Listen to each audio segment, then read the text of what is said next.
திருப்பதி தேவஸ்தானத்தினுடைய திருக்குடை, அதாவது சென்னையில், அதாவது நம்மளுடைய பேஷன் பிரிட்ஜ் பக்கத்தில் இருக்கக்கூடிய அந்த இடத்துக்கு அந்த தேவஸ்தானத்தினுடைய திருக்குடையானது பவனி வருது.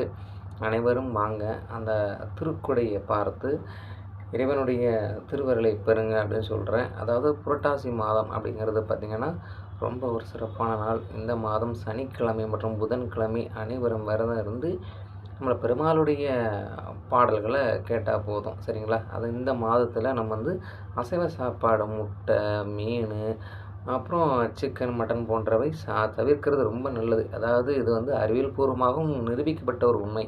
ஆனால் பெரும்பான்மையான மக்கள் சாப்பிட்றாங்க, சாப்பிடாதுங்க. இது பெருமாளுக்கு ஒரு ஏற்ற ஒரு காலம். இது கலியுக காலம். கலியை நீக்குவதற்காக எம்பெருமான் அவதரித்த ஒரு மாதம். இது அவனுக்காக ஏற்ற நல்ல ஒரு காலம். நன்றி.